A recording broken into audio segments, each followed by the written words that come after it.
Fuck it. Stop it. Stop it. Wait, we can do that again. Please start the fucking show. Okay, we're gonna start the show. Are you fucking sure? I just want everyone to know that we're just being a shovey with our rap. Anyways, guys, we'll be right there. See you in a second, bruh.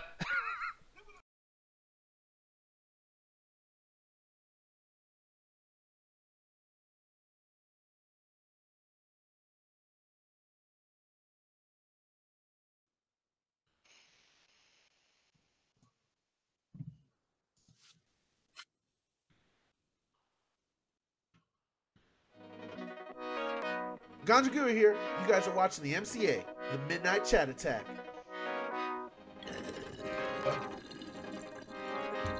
Then later, showing us in the MCA After Hours. Ooh.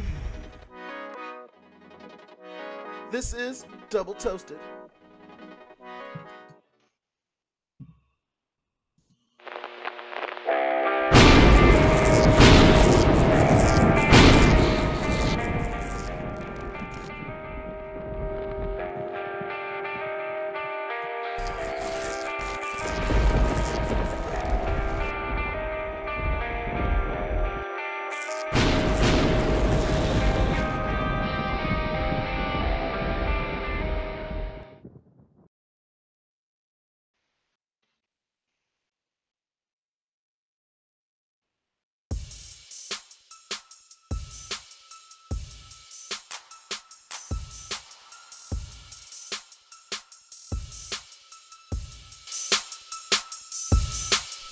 What is up, folks? You fucks. Oh, sorry about earlier when I was just making a bunch of crazy noises. I didn't mean to do that. What was that noise? Oh, Fucking. What? The thunderbolt? Yeah, I had. Alright, so my dumbass had just turned on all different of the streaming services. So they all came on at the same time right as that lightning struck happened, and I just got fucking rattled. Just. So people started off with your dumb ass, because I got PTSD and shit right now. Every time I see your fireworks, I freak out. I'm sorry about that, but Cedric was saying, fellas, don't cheer on a girl, especially if you're married with kids. I do not know why you're saying that. I feel like you're just defending yourself. Who over here? Are you cheating on somebody right now? I know. That's what I thought too. Like, dude, like me and you would be like really horrible girlfriends because right away I'm like, Nick, what you up to? Wait, what the fuck did I do? So apparently he says you know. Wait, Nick knows. Nick knows what? What the fuck? What's happening? Apparently, Nick knows why you shouldn't cheat on your girl, especially if she's married and has kids. So, what wife are you cheating on, and what kids are you just destroying their childhood with? I have no idea. He's crazy. That man. He's crazy. Here's the thing, though. I like how someone's like yo. Tane the chat over here. I'm saying what's up, suckers. I didn't mean to write that as the MCA because that's all Alan. So when you guys see the MCA say something weird or bad, that's all him. Alan, how you doing today, good sir? Why, you did not like your Metro game? Yeah, I was playing Metro Exodus and... yeah. I'm sorry, but that's the thing. That's your fault. I told you Metro was not going to be... Actually, no, I'm not going to say that. I thought Metro was actually going to be good, but I did tell you, though, stop insulting that game and fucking disrespecting it, calling it the wrong damn thing. No! Okay? That's your fault. But, again, because so people that know, Metro Exodus came out yesterday, and I was really excited because I love the Metro series. I love Metro 2033 and Metro Last Light, and I thought the series died when THQ fucking died because I was like, well, okay, that makes sense. Like the game studios that are associated, most of them fell under. Then I guess 2 years ago when Microsoft did their fucking press conference, I was like, oh shit, they're doing another Metro game. So super excited. And I got a chance to play it, and it's like all the elements, almost all the elements that made Metro really good are there. The awesome, incredible gunplay, awesome fucking sounds when you're actually firing, so it feels like you're firing a real weapon. The scarcity of ammo, the environments, everything is there. And stop laughing, motherfucker. So, Justin, it's not the after hours yet. We'll catch you later. Yeah, that's as he was laughing. I'll stay. Like, you don't have to leave any fucking way. But what made Metro really interesting, what made it stand out from something maybe like Fallout or the Stalker series, was the fact that it was hyperlinear and you're in a metro, so you're always enclosed, and it had that sense of claustrophobia. So it let them do what you can do with linear stuff, which is do a lot of cool set pieces and set up a lot of interesting stuff. So it's not really ever that dull. Unfortunately, with the open world, everything feels dilute, and the writing is still everything's still there. The writing is still great, but the game itself feels a little dilute, where it's like there's not as much happening second to second as you would expect in another Metro game. So it's really kind of bothering me. It's like maybe it's just the opening, and it's just not enjoying it. But I feel like I feel less. I feel more obligated to play it than me actually wanting to play it. Like I was thinking, I was like, maybe I should just go play Assassin's Creed right now. But I'm like, Metro just came out. How am I immediately abandoning it? I got to keep playing it, you know. That does happen a lot when it comes to some of these games, though, man. Like, I mean, I get so frustrated when you get like a 2 or 3 days worth, and all of a sudden you're like, you know what? I'm moving on. I'm not gonna fucking do this anymore. But yeah, one thing before you even continue on, Jet is in the house. Jet, how you doing today? God damn it. Why am I still here? I don't know, because I was gonna ask you. Really You're quick. here also. No, don't I throw should on be here somebody also. else. Do not throw on somebody else. Matt is saying that I'm missing out on some wrestling news. I'm very curious. Everyone's talking about Corey Graves and Mandy Rose. Someone please tell me more about that. I know Toki Pop's talking about this. No, we got, dude. The ringside hangout's been canceled. Let it die. Yeah, look at that shit. Look at that amazing chat right there. Everyone's talking about Carmella. They're talking about Corey. They're talking about fucking. They're everyone. talking about the candy, man. I'm just saying though. Damn right, he's about to whip my ass, motherfucker. Get it right, goddammit. No, I'm pretty sure Corey Graves probably did something terrible, people. I actually am a huge fan of the guy, but when you're a good-looking dude in business like that, you're gonna do some stupid shit. You know, it happens. I don't know what the fuck to tell you. Like, he's still a good commentator, right? Yeah, You're gonna don't hate be him. attractive, and don't be attractive as a commentator. But like, it's just one of those things where like it doesn't really like have anything. Oh, damn, thank you, Ray Willis. He's saying the ring's not hanging out forever. Yes, motherfucker, this forever. We're coming back. Fuck you. The ring hot saying, man, I'm mad right now. Exactly. Y'all keep trying to bring back this dead shit. Like it's gonna be revived. Like he's gonna come back like Stone Cold after he breaks his neck. Oh, no, hell damn that's right. good. You Yeah. jackass. You son of a bitch. If it's gonna come back, it's gonna come I'm out gonna like whip fucking your ass, ganja. Kurt Angle with his fucking Hey, this neck is all the sewed on and shit, walking like a Terminator. No, this is a typical episode of the ringside. This is a typical episode of the ringside hangout. Wrestling sucks, right? Yeah. Wrestling sucks, right? Yeah. Okay, No. Nick, real quick, man. Look Motherfucker. at my phone, Nick. You see- Check out these wrestling updates, Nick. You see the wrestling updates, Nick? Can you see them? Hovig, I'm not doing Yeah. Hovig. I wasn't. Look, that's him. That's him, Hovig. If you're watching and then this, cut to a typical episode of the Outside of Video Game Show. Hey, Gotcha, what's up, man? Hey, what's up? Yeah, Everything's super excited. we're happy as fuck. Well, now it's your hosting, Mr. NPR voice. yeah, no shit. Oh, Hey, fuck off, Everyone, okay? let's get together. At least I pay Everybody, attention to the cameras, you fuck. guys, I just want to say my name's Alan Shakazine, and we're about to start the show. Everyone, sit down. Do not make a lot of noise on the school bus now. Make sure to sit down, you know. At least I pay attention to the fucking crisscross chat during the goddamn applesauce, show. you know, Indian style, so we can learn. We can play video games. Y'all can have a great time. We But just- y'all watch us. It Oh, seems yeah, as tell though Ray God's Willis places. likes wrestling. Huh? That's interesting. Sound like Yeah, you y'all did forgetting some all. Y'all bottle remember my throwback. fuck ups. You're forgetting Gotcha's fuck ups. No, man, Ganja fucks up too much. I'm not gonna pick on the handicapped kid.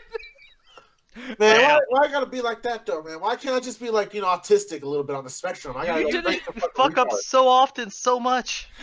Gary's over here in the Twitch chat. How you doing, Gary? Madman Mars. I have actually never understood the name Madman Mars. I want to ask him. I don't know. I about can that. guess. Yeah, man. Attila Khan, which is Ruthless, which is Matt. He's saying Carmella and Corey Graves been putting that ring rust off behind his wife's back. Ooh, not Carmella. The thing is, too, Carmella, man. Okay, maybe Alan will know this. Remember that big ass dude who like got in trouble in the locker room? Who he was supporting Trump, and everyone fucking hated him. The Yes. huge, That's like Tom? tall dude. That's not Tom Brady, or am I thinking of someone else? No, that's a football player.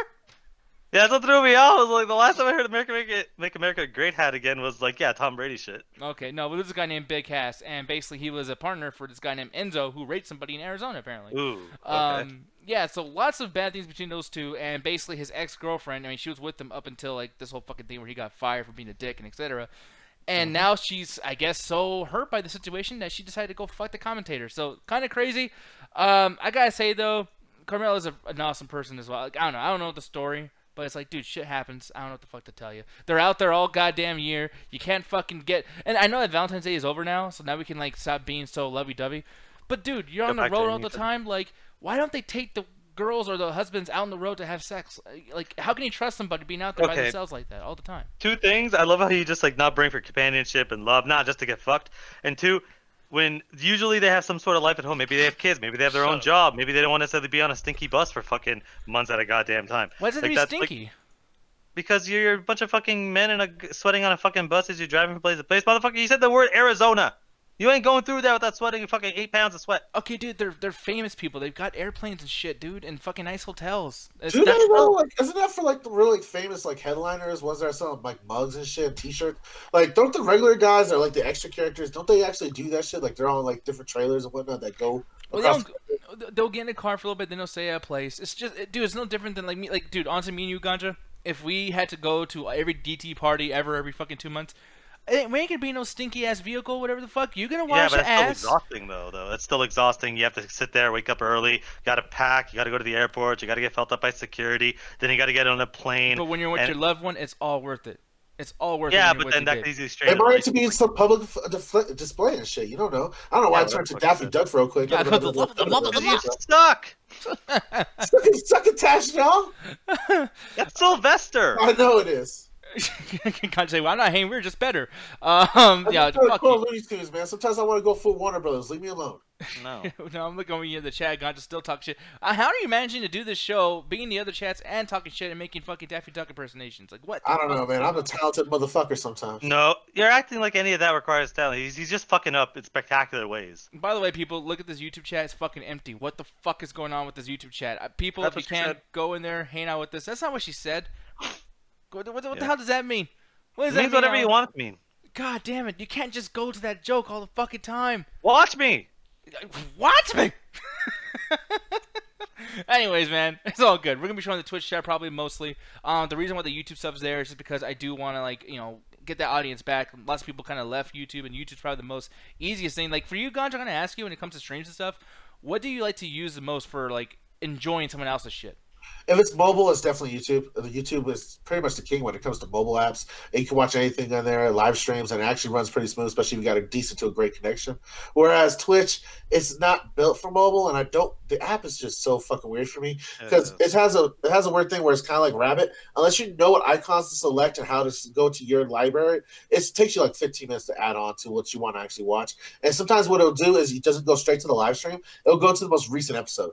Really? And that doesn't help nobody, yeah. So sometimes it does it online too, but you have a better chance of figuring it out because you'll get like a little red icon that says live if you actually got our live stream going. Whereas on the mobile app, it just goes straight to the episode. So unless I know what clothes I'm wearing that day, I ain't really got a chance. But I prefer mobile for YouTube. But when it comes to everything else, it doesn't really matter. Yeah. How about you, Alan? Like, what do you frequent the most when it comes to entertainment? Watch people stream. Honestly, it used to be YouTube. I don't watch YouTube anymore for honestly anything, but so it sometimes goes to Facebook and Twitch. I think that sometimes like when I'm going through, I think Twitch does work decently on mobile if you're just trying to watch, but if you're trying to text and chat, that's why like when I'm doing my stuff, I'm bouncing between 3 or 4 different tabs. I'm not using my fucking phone because for Facebook and for Twitch, trying to type while also watch is really just doesn't work that fucking well. But just watching it, it's like, yeah, it kind of works better than YouTube sometimes because YouTube kind of tends to be a bitch a lot of the times. Yeah, no, I definitely agree with that, and I agree with the mobile aspect of it too. But like as far as like content providers, I'm really loving like guys like Kinda Funny Games. And I know I probably shouldn't be like telling people go watch this guy, go watch that guy. But yeah, kind of funny games. Man, Gertz, get the fuck out of here. For the people that are on SoundCloud, okay, that threw me the fuck off. Let me explain for the people on SoundCloud what's going on because people keep hopping in. We got to explain this shit. So one of the things we use is actually Rabbit. It's one of the ways we can actually show the screen so we know what we look like, know what's being shared on screen so we can comment on it. And one of the things we like to do also is use that Rabbit system for the after hours where we hang out with you guys, bullshit, watch movies. Pretty much the thing that's I think we would call it outreach to the community and get to know you guys, get to really hang out with y'all and have a personal in-depth thing. But right now, y'all are just invading the fuck out of this after hours, and it hasn't even started yet. I have a very, very important question. Why didn't you just make a group? Because if I do that, you have control issues, and you'll just take the remote and be like, we're live right now. We could just redo the thing afterwards if you still want to show everything in the Rabbit. You put it into a public room, which means randos are going to join too. Yeah, so kick him. Motherfucker, I'm doing a bunch of shit right now. Everyone who's just randomly joining the Rabbit, I am the king there, by the way. I have all the power. I am the captain now? Is that how that's supposed to end? Yeah, I am the captain now. And thank you very much, Chris, for leaving, by the way. I appreciate that, and I hate doing that, but yeah. Whoopsie. I know, whoopsie. Gertz can't hear us, but it's like, hey, Gertz, why don't you, I don't know, watch the show? No, he would not like to. He hates my opinion and your opinion so much. I don't even want that on him. Okay, half the chat hates my opinion. Since when does that matter? But they like to hate you though. I think, Chad, tell me really quick too. By the way, like out of me and Alan, who do you hate more? And no, it's not a competition thing. It's not a competition thing. But as far as opinions go, what opinion? I know you disagree with me a lot more too. But like, what is the opinion that really like irritates you? You're just like, dude. I mean, Alan literally just got done with Kingdom Hearts 2 yesterday. So I mean, I don't think everyone's looking at him in a positive light right now. Yeah, that's what I'm asking. I'll say that after the show. I'm glad we didn't do the review today, because like that was an exhausting. I was in 3 different chats fighting off like 8 fucking people while reviewing it, while Ganja was fucking setting fire and making me look bad while I'm trying to review it. So I'm glad we didn't do a fucking after hours, because that would have just been round 2 in the after hours. No, probably, man. But yeah, fuck you with most shitty reviews, motherfucker. At least I review things people watch. Half the time you just watch fucking documentaries or movies you fucking force you to watch, bitch. I'm like, I don't even know what the fuck he's talking about. Fucking YouTube chat. Oh, YouTube chat. Okay, I'm actually curious too. I'm sorry for YouTube chat. Just you guys were so empty earlier. Jesus. Oh, why is Ganja fucking Ganja? You leave him alone, goddamn. Oh no, I'm not done yet. Hold on, I'll finish this next one. It's hot. It's coming hot. It's in the Twitch. But the thing is funny. Justin said that this is how people are when they go into the to the other fucking rabbit.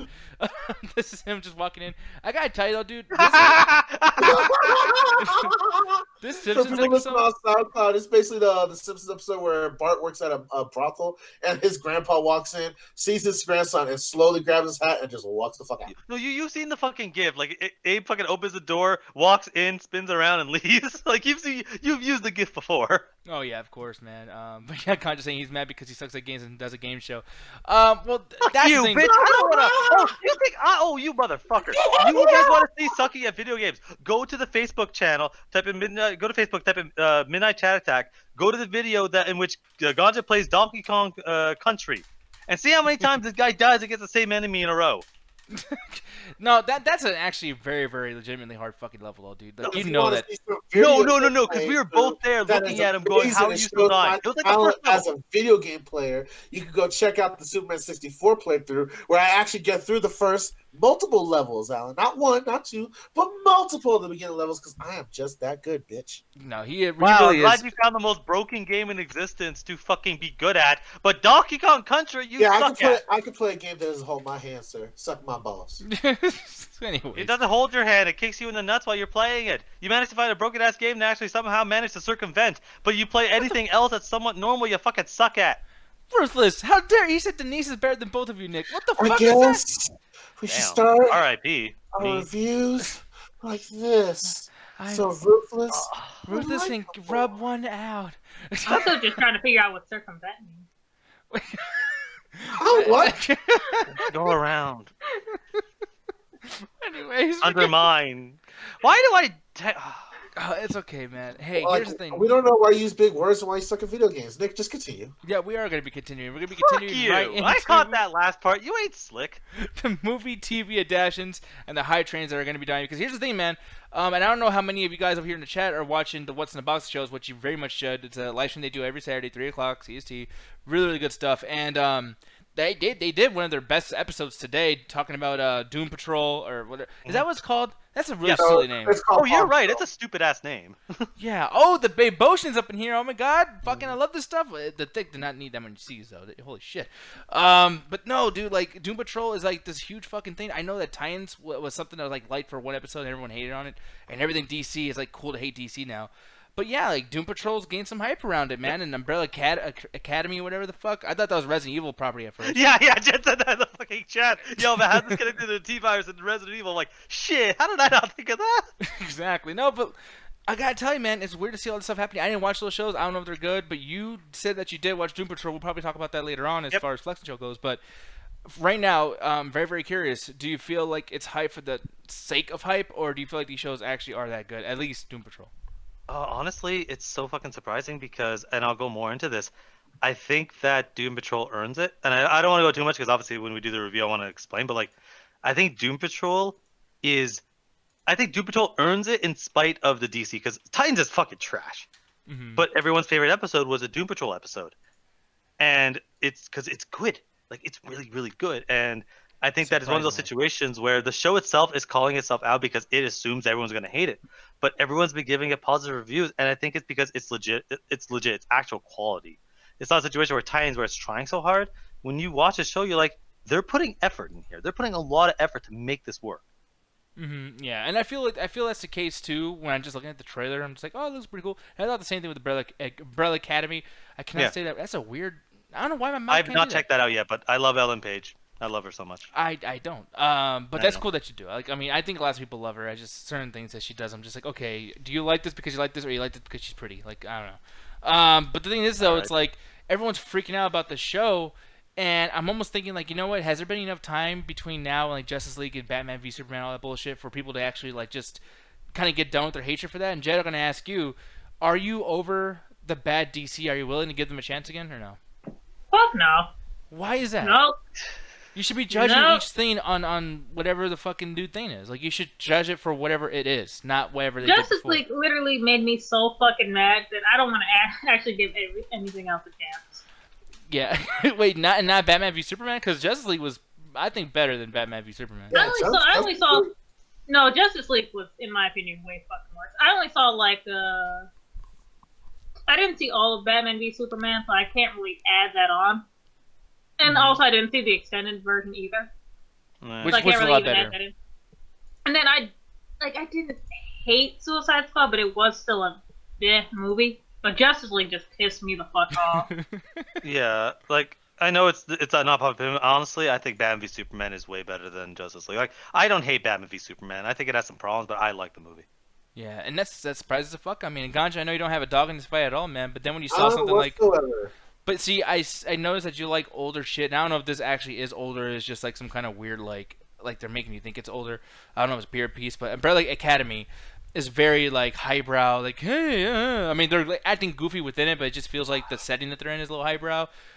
Did that kind of like make you want to watch it at all? Are you willing to give that a shot because of how it looks? The problem with it seemed very X-Men like. It kind of had the same vibe in terms of like, yo, this is one place academy that trains these superhero people and try to accomplish these goals. And that's what I got out of the trailer. It did not attract me not in any way in the sense because it just seems like we're talking about tropes that are just constantly being redone. I'm kind of getting tired of the superhero shit or the people with like mutated powers or just stuff beyond normal abilities. Like it's starting to get to the point now the market's oversaturated. Like y'all people complain about zombies a lot, but superheroes is way fucking worse than zombies. Yeah.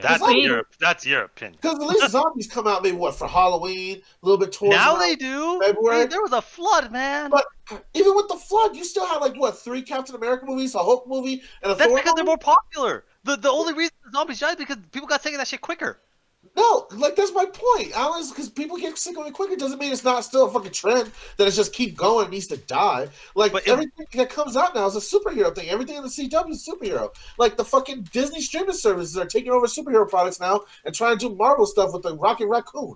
Like it's really getting to the point now that it's oversaturated and it's gonna die eventually. It's gonna be like with the '90s where it's gonna have to take at least another 5 or 8 years before we get another big superhero property. Especially with I think the Marvel Infinity Wars wrapping up is probably gonna be the biggest test of that. When a lot of the major Chris Evans, Valentine, these big characters are going to disappear, and we're going to see if it continues. And I personally don't think it will. And when it comes to it, it is oversaturation because everything's a fucking superhero movie now. To the point that we have meta superhero movies that are making fun of the fact that everything comes out in summertime is a superhero film. But again, one of the things that was always a problem with the comics that this trend is fixing is because comics have been doing the same Batman, Superman, Spider-Man, Wolverine stories for 30 fucking years. Where as a result of how popular they've become in the movies, everyone wanting to jump on the superhero bandwagon because quick money, the TV adaptations, which is where Doom Patrol fits in, is they're just doing different things and they can get away with doing different stuff. So they're able to differentiate it. That's why The Walking Dead was like the most popular show in the world because it was able to do different shit that the movies just weren't doing. The movies were not doing it. It was the same thing that I always complained about of the same fucking thing. Where Walking Dead came along and it just blew everything out of the water. Like that's the benefit of television. Things we haven't seen from like Jessica Jones, Punisher, Luke Cage. Well, fucking Iron Fist was a fucking comedic superhero, and people hated the shit out of that. And Iron Fist was not comedic. What are you getting at? No, it was a little comedic. No, you just thought it was comedic because of the fucking glove. That show is stupidly serious, and it sucks for it. We saw it from me and Nick hanging out, because I'll let you know right now, I saw it in bits and pieces and episodes that I caught with Nick watching it.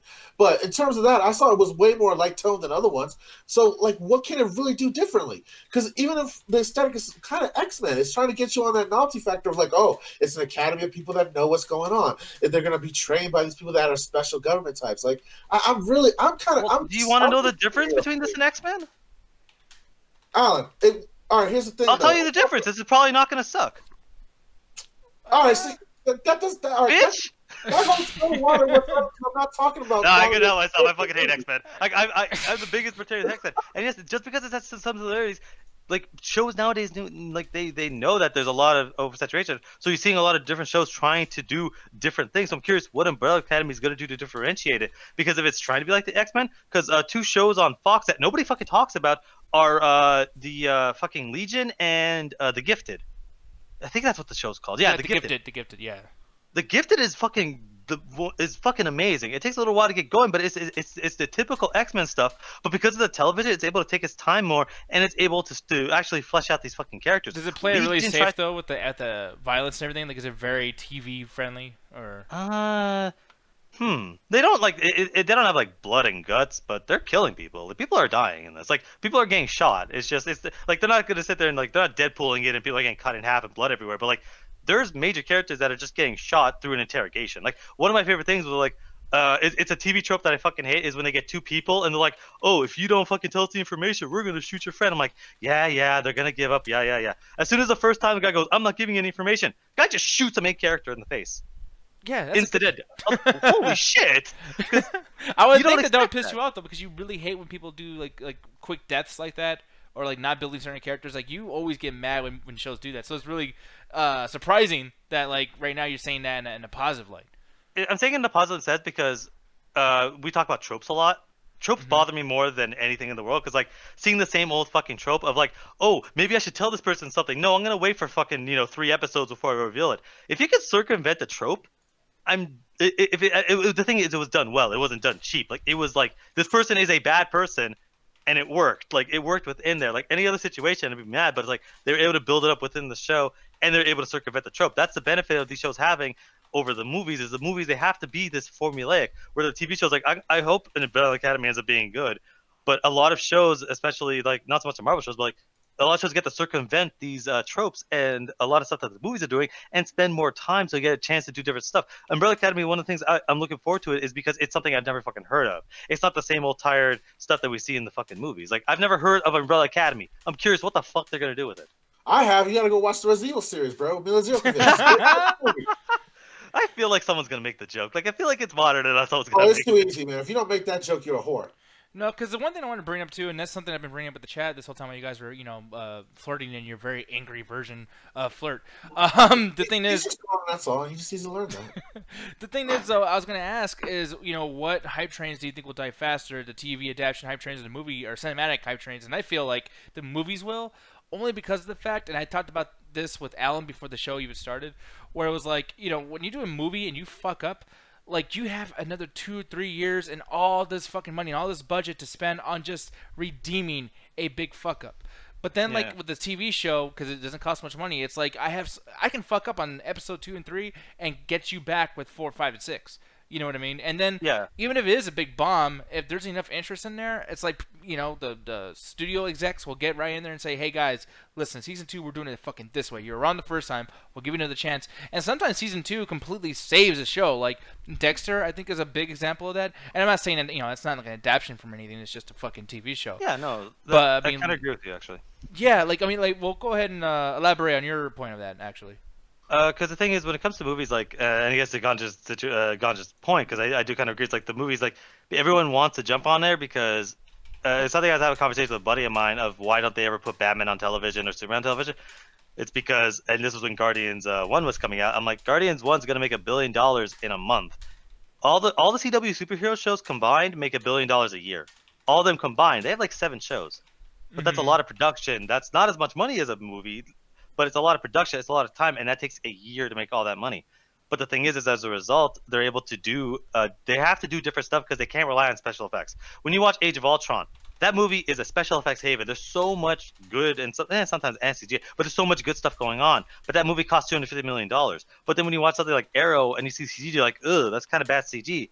But they make up for it with cool special effects, cool action sequences, or they actually have character moments. So they're able to develop all these characters. So people are generally going to enjoy the television adaptations more because they get to spend more time with the characters. You get to spend more time with Green Arrow. You get to spend more time with Flash, more time with the Legends. even some of the Marvel shows. You get to spend you have to spend 13 hours with John Bernthal as Punisher. Like you've maybe an hour and a half in a movie, and it might suck. So it's like I think that's why people are more forgiving, because if there's a bad episode or even a bad season of a show, it redeems itself in season 2. Like you hated season 1 of Punisher, they redeemed it in season fucking 2. Like I hated season 4 of Flash, they kind of redeemed it in season 5. Like they get a chance to kind of fix it up as it goes along, and I think that's the benefit over the movie because what? Yeah, dude, this is the first time, by the way, that Gotcha hasn't interrupted him, like looking at the chat, and I haven't laughed at a chat or something. And his fucking bird was like, you know what? Alan's talking too much without being interrupted. I'm gonna. You're wrong. Fucking wrong. But to end my point is that there are so many movie studios that try and fail, like Fox when they tried to do with the X-Men stuff, where every third, like they fuck up every third movie, and sometimes two in a fucking row. You know why X-Men fucked up, right? Because X-Men sucks. No, because they were fucking with time. Oh, you gotta stop. Okay, but they only did that once. They only did that one time. No, they did it like twice. Yeah. When did Apocalypse and Days of Future Past. No, but those weren't fucking with time travel. Those were just a period piece. Like the second one legit has time travel. They only had one movie where they ever went back in time or traveled through time. No, but wasn't one of the origin things that too? Okay, no. No, that's not what she's talking about. She's talking about like some fucking Terminator shit where someone goes back in time. The other movies like the X-Men origin movie. And guess what? Like those X-Men movies are effective because they went back in time too, and all of them after that has just been doo doo. All of the one. There's only been one after that particular, but it's like I just think that there are more. Aren't they coming out with another one? Oh, Dark Phoenix. Yeah, that's gonna be a pile of dog. But it'd be doo doo. But again, X-Men movies sucked before the time travel. That's my point, is that there's so many the studios that are trying and fucking failing because they don't really they're trying to jump on a bandwagon. They're trying to jump on a trend. And the thing is, Marvel created the trend because they put time and effort. And like Iron Man, if Iron Man failed, I don't think the Avengers would have got off the ground. Like maybe they would have released Thor and the other ones, but I don't think it would have got as much groundswell. The reason we got to the superhero genre is because it was good, because someone wanted to do something interesting. And I think that's one of the reasons why the trend's going to fall apart. It's only going to be a few studios, is because it's the people that know what they're fucking doing. Where television, you can get away with that way easier because it's a way less budget. Yeah, and and stuff like this too. Like Raheem's bringing up a good point with The Boys on Amazon Prime, and then Tay's been just giving out a bunch of ideas like Magicians, all this bullshit. All these shows have been getting these trailers, and I gotta tell you, like those, I can understand like the hype train still kind of going every single time you come out with something like that. It's just these big properties that we already know. It's like, dude, we've already seen these kind of like jumpstart, end, die, come back, redeem, redo, blah, blah, blah. Like how many times can I sit there and be so fucking like? It's like, dude, when you first had pizza, it was delicious, but like after like getting pizza 2 days a week, like at a certain point, it's like, dude, it's good, but it's just pizza. It's like the same thing goes for TV shows. Like I can't get excited for the next Avengers after Endgame. Like you guys keep making every single Avengers movie like it's the biggest fucking thing ever, and then yeah, where can you go? Nowhere but down. That's the thing though. Like with Marvel, I'm not really worried about it because they just acquired Fox, which means they get a lot of access to different superheroes, that different villains. For instance, Galactus. Like I was having a conversation on Facebook with someone, and they're like, "Oh, well, how are they gonna make a big bad after Thanos?" I'm like, "You realize they built up Thanos on nothing but cameos? It wasn't until you knew nothing about Thanos until Infinity War, and they managed to make it work within one fucking movie. So it's like it's not impossible."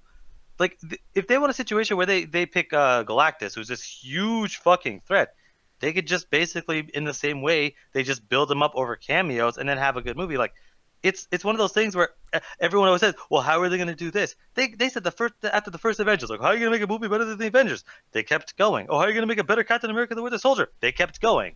Like, if they're able to do it once, there's no reason why they can't do it again. Yeah, no, I completely agree with you in that sense. And I feel like Thanos not even that great, too. I mean, like, he's great because of what they made him do, but, like, okay, take him out and put any other character there. Like, dude, imagine we have done that for Loki or something. Like, just anyone else. Like, because Loki was trash. I fucking hate Loki. I love Loki because Loki was able to be a mix of, like, you could tell that he was in over his head, but he also was just, like, that petty where he's like, he just wants the crown. That's all Loki ever wanted. He just wanted a crown because he wants some self-worth. Gary has a lot to say. Oh, sorry. Go ahead. What's up?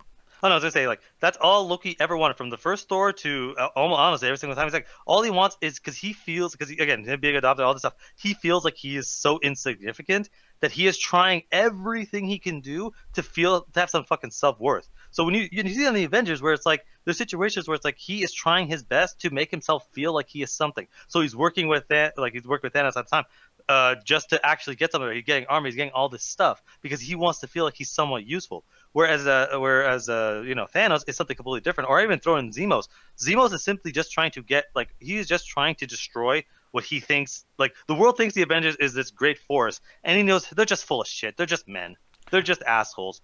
But it's like no one can beat them. So it's like, okay, they're just men. Men fight all the time. I've seen it destroy fucking crews. Have them fight against each other, and they'll destroy each other. It's like they're able to get these simple kind of character tropes, but also extend them and actually make something worth. That's why something like Yellow Jacket from Ant-Man doesn't work, because it's like, I'm just doing it because I'm crazy. It's like they don't really do anything with him. But with Thanos, it's like he is simply like in his own crazy mind. That's why they call him the Mad Titan. In his mind, he is helping the universe. In his mind, he is right. He's like, I'm making sure that for the next countless generations, people get to fucking live.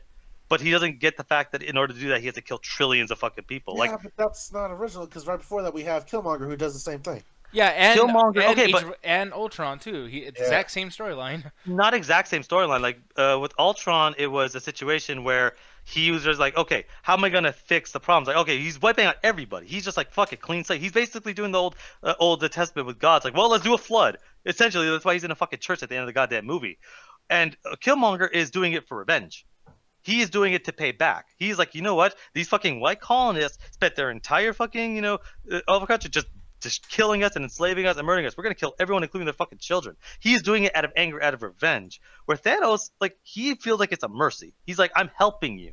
I'm helping by killing you. Like, we know he's fucking nuts because we're seeing from the other side. But in his head, he's like, yeah, why wouldn't I kill trillions of people? It means trillions more get to live. Yeah. Yeah, but it's... That's still it's kind of the same repeat movie over and over fucking again. Because, like, you could say that, but no, the villain still goes out of his way of why is he getting revenge? Because his people were abandoned. He wants to help his people and go get revenge for his people being abused and being enslaved for. It's still the same fucking storyline, except maybe if you want to say, like, oh, Ultron is different, but no, he just wants to wipe everybody out to protect the universe. Where if you look at Thanos, he's just a mix of both of them. Mm-hmm. No, Ultron wasn't trying to protect the universe. He wasn't trying to protect. He just wanted to wipe out humanity because he figured there's no helping them. It's like, well, there's no fucking point. He just wanted to kill all them. That still goes to my point that it's the same goal, just a mixture of the both of them. Because when you have Ultron, he wants to wipe them out. So all right, so we're gonna wipe out half the people because that's the best way to do it. And then when you want the Killmonger story, you still get that out of fucking Thanos, because why is he doing that? Because he's seen his fucking planet go to a disaster because they didn't bother doing what he planned. So now he's gonna do it for the whole universe. It's still the same kind of story, because if you go before that, everything else is chasing shiny glowy things. But yeah, but no, that's the thing. Like, I'm not saying that they're completely fucking like different, but there's enough differences in there based on how they present them fucking selves. Like, the similarities between Ultron and Killmonger is out of rage. They are pissed off. Like, Ultron feels like, again, because of how he was basically like formed, some of the stuff with the Mind Stone and the stuff with Tony, and then seeing how humanity is like, I'm just pissed off and I want to kill them all. But and then with Killmonger, you're going into like the details of the stories. But that's important though. That's not what I'm talking about. I'm talking about that every fucking movie that comes out has the same overarching story and the same kind of fucking beat to beat going through it. You might have good dialogue in between that, good character interaction, good fucking good motivation. But when you look outside of that and you see what it is for his 3-story act, it's literally the same thing over and over. Okay, but the 3-story act, like, that's something that happens in almost every movie. But it's like the motivations of the villains, the details are what's interesting. Like, of course, like every superhero movie, you're gonna have the big villain that's doing things for fucking reasons. Like, that's what a lot of fucking movies. Big villain does things for fucking reasons, and the superhero have to band together to do that. But saying that they're the same villain or the same motivation, that's where I'm trying to go. It's like, okay, there are differences for why they're doing what they're fucking doing. You're talking about formulaic of superhero movies. I'm not arguing that. Yeah, but that goes to my point of why it's slowly gonna just dissipate, because that is starting to become very fucking noticeable. That dumbasses that don't watch superhero movies, like Bill Maher, can figure that shit out. Bill Maher's just talking shit because he's just picking off a fucking Wikipedia notes. And when people say on fucking Tumblr, don't fucking use Bill Maher as a fucking argument, because that guy's a fucking ass. You know what? Those people, that age generation, are the motherfuckers that are still going to see these films.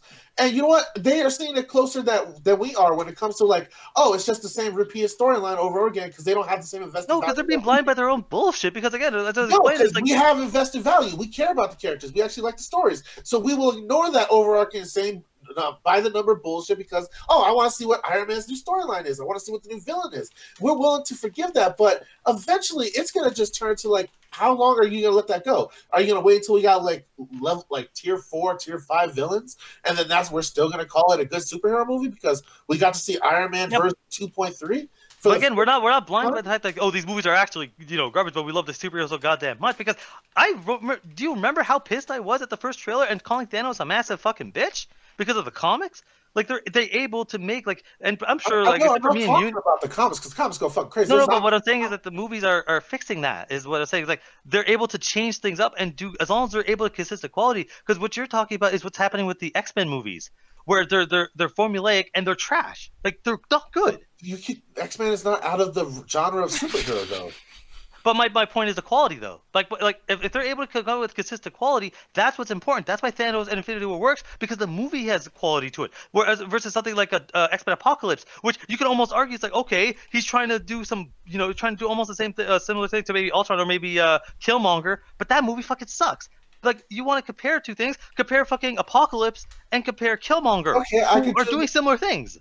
I could do the same fucking thing. Now, superhero movies are just trying to base off of different types of movies that we've seen. Which Wolverine was basically the fucking what is that movie with the kid where he takes care of the kid? He's an assassin. I can't believe I'm blanking on it now. Leon, yeah, basically, because it's him taking on this kid and taking him under his wing to teach him about the world. And it's more of a more father and daughter thing, but it's still taking that story on beat. And then of course, everyone wants to make it fun of that.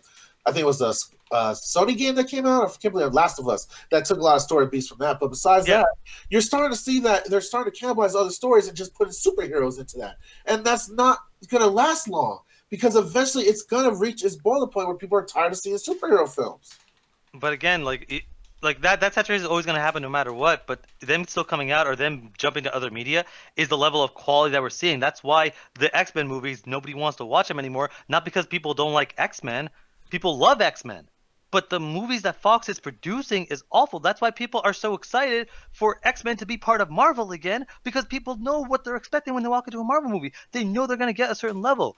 And it's like, as long as they're able to keep up that consistent quality of them actually trying to make good stuff, that's what's going to keep people walking back into the theater. Jay-Z brought up a good point in the chat. I forget which chat it is. Maybe Twitch or something. In the chat. Yeah, he's basically saying every movie. Oh, sorry. No, you want to read? Because you have a better reader voice than I do. Yeah, he says, oh, yes. Every movie should be judged on their own merits, not on the other movies that came before. That's what he said. Right. To add to his point. That is a good point, but what about fucking Western films? Now, all Western films are judged by previous Western films and all the aesthetics that they did and set up. There is no Western film that's going to come out today that's not going to be judged by the previous standard. And you are going to see that now with superhero films because there's so many of them and they're coming out back to back. And it's going to have the same kind of boiling point where people are tired of fucking seeing superhero movies, just like they got tired of the 15th, 20th Western that came out in the 50s and 60s. Okay, and the thing is I have to disagree with that. I mean, like, I know that every movie should, like, I feel like I'm also going to agree. I feel like every movie should obviously be judged on its own merits. I think it's impossible to do that. I think, like, with sequels, you can't do that. Like, you have to judge The Dark Knight based on Batman Begins. You have to. It's a sequel. You have to let The Dark Knight Rises based on The Dark Knight. Like, it is impossible to separate yourself. So when you're sitting there and you're looking at Guardians of the Galaxy, the first one, you have to compare it to other Marvel movies, whether you like it or not. Like, you can't separate yourself. It's easy to say, I judge every movie on its own merits. People like to think so, but they fucking can't. Like, Nick hates the fuck out of Bumblebee, but he loves a lot of the Transformers movies. That's true. Because he's comparing it. He can't help it. You can't not do that. So, Nick sounded like he was on deposition. That is very true, sir. Yep.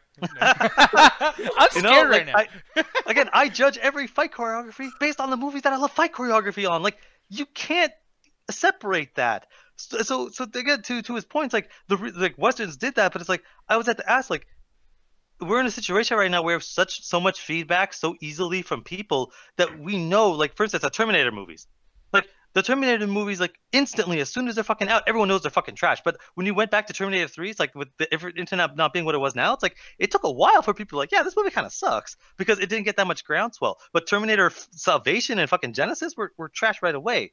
But then they said, like, okay, let's go back to the drawing board. Let's change things up. Because that was happening with Marvel movies for a while. Like, Phase 2, I don't like Phase 2. I don't like a lot of Phase 2 movies. But they were able to fix it once they got to fucking Captain America Civil War, because they're able to listen to fan feedback and actually try to make something that ends up working. Like, we're in a situation right now that some of the movies in the past, like, for instance, West didn't go, we have a situation. People can get immediate feedback from the fans, and they have so many different people doing so many different things that they're in a situation where they have to be different for the sake of survival, and that variation is important. That's why these fucking shows exist on the television, because people are willing to take, like, we can take the X-Men idea, put it on a smaller budget, and then do something different that X-Men movies can never fucking do, because they have to be fucking movies. We saw that with the Marvel shows. They got super fucking hard R because Disney's never gonna fucking do a hard R goddamn fucking movie. We see that with DC and the CW, where they're just doing whatever the fuck they goddamn want because they need to differentiate to separate themselves. That's the time we live in right now, where we had to take these stuff. That's why The Walking Dead blew the fuck up. That's why it blew the fuck up, because Walking Dead. Whoa. The Walking Dead was doing, and it still was doing shit that zombie movies never even fucking came close to fucking doing, because zombie movies fell into that same kind of trap. And that's what the benefit of the times we live in right now, where we have so much history to differentiate from. Yeah. So here's the thing. What happened? All right, look. We were talking about hypes. You were talking about hype trains dying. Me and him were gonna have this argument at some point in time tonight. You said this argument. I blame you. We've had this argument before. You just didn't stop us. Me and God talk about this shit all the time. I did stop the chat. You tell them. I tried. Bruce was like, wait, are they still going? Oh, I'm sorry for boring y'all. Listen, there's one way to solve this. We gotta combine a couple things: zombies and superheroes. Oh fuck! There we go. Everything's solved. Fuck Marvel zombies. I'm down for that. The Marvel zombies. Yeah. No, yeah. There's Z Nation. Whatever the fuck it's called. Yeah. There's something ridiculous. Different. Yet something the same. There you go. You know, Ray Willis says Marvel hype isn't going away. I feel like it is. We'll see after, Endgame, where the fuck that happens after that. But the thing that I got so shocked about with you two is just like, I don't think y'all were arguing about this. I mean, I'm glad that you guys got whatever you needed out. But I have no idea what the fuck was going on. No, because we were arguing about hype trains, and God just explaining why the hype trains are going to die the same way zombies and the what was it? We were very on topic. We just gave up on the movie TV adaptation part. That's true. Yeah. No, but I appreciate that. And it wasn't boring, by the way, too. Don't feel bad. It's just like I just didn't know what the fuck was going on. I just got fucking lost, so I didn't even know what the fuck I felt it was just Ganja and Alan just say, you know what, man? Not tonight. Fuck you. Look, people on SoundCloud, if you want to argue with us, put us in the comment section when that gets to a point, and we'll argue with you. I have a fun time doing that. All right. Yeah. And to that guy months ago that says we're nothing good but squaring, fuck you. No, honestly though, man, I like how you just proved the man's point. No, but the thing is though, if you guys leave a comment as well, you guys can also let us know if you want to come onto the show too. Honestly, I would sit back like I was right now and just watch you fight Alan, because I know Ganja wouldn't do it. But Alan would definitely fight you. So I'll fight you in any topic, because fucking Justin in the chat trying to say fucking Gotham's a good show. Gotham fucking sucks. You said you're like, oh, you motherfucker. I never Gotham is fucking trash. But you go back and forth with that. No, because what it was that when I came in, I was like, oh, I love this episode. I love this. And then you're like, oh, man, yeah, she likes it. Yeah, I was really liking this episode or this back half of this season. But Gotham fucking sucks. Season 5 is fucking trash. I try to save y'all. I'm sorry. By the way, Kirk, I love you. I just said it in there. Aww. Alan, just like yesterday, the Unnecessary Gaming Show. The Assassin's Creed thing. You do know that your love for that series negates so much of the shit you say, Mr. Hype trains and this, that, whatever. Now we're about to start doing. What are you talking about? It doesn't actually negate it, because yes, the Assassin's Creed hype died, and what did they do? They differentiated it to try to bring it back. It's exactly what I was talking about, of trends, like them staying the same, them not listening to fan feedback, it falling apart like Westerns and zombies. So what did they do after Syndicate? They realized this Assassin's Creed formula isn't really working anymore. So what they do is they made Origins and Odyssey, which are like, they saw similar aspects, but they differentiated it and almost made it a completely different game. That's it. That's where we live right now, where in order to save a franchise, because Call of Duty was trying to do that for the longest time. They kept doing crazier and crazier stuff because they wanted to get back to how hyped they used to be. That's where a situation we're right now, where it's like we have to differentiate in variety. If anything, the Assassin's Creed series is exactly what I'm talking about. Yeah. Look, okay. All I know is when you get ketchup and you get mayonnaise and you put it together, Alan looks at that and somehow thinks that is a new creation. Well, Ganja just sits there and goes, "Man, I ain't ketchup. They haven't changed ketchup in 70 years, man. I ain't gonna fucking have ketchup no more." Yeah, right. Fuck you motherfucker. You have a ketchup bottle next to you. You motherfucker. That's why is that in the fridge? Yeah, dude, why do you have it next to you? I am so glad he had it next to him. This would not have worked if you didn't pull out a bottle. For the SoundCloud viewers, I pulled out a bottle ketchup. Yeah, and nothing else, because that would be against one of our rules that we haven't been doing lately, but it's all good. Here's the thing, though. We're getting into the fucking show, back right into it, and the next thing I want to discuss Just something now getting into it? Yeah, maybe. I don't know. The next thing we're talking about, very, very quick, Creepshow. Dawson's Creek?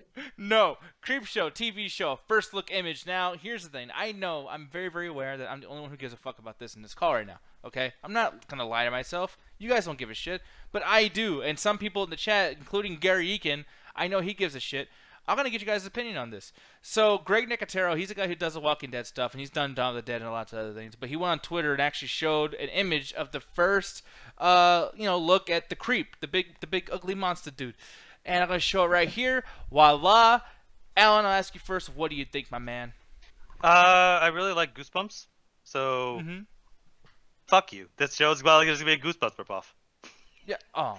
Wait. That's some bullshit. Like, I look at this fucking image, man. I'm sorry. That's some fucking Goosebumps shit for fucking 1997. Like, I'm sorry. Like I don't know what the fuck I was really expecting, but like, just call it Goosebumps. Like, just bring Goosebumps back. Fuck this Creepshow shit. I love that theme song, by the way. Thank you very much. That dark as shit, by the way.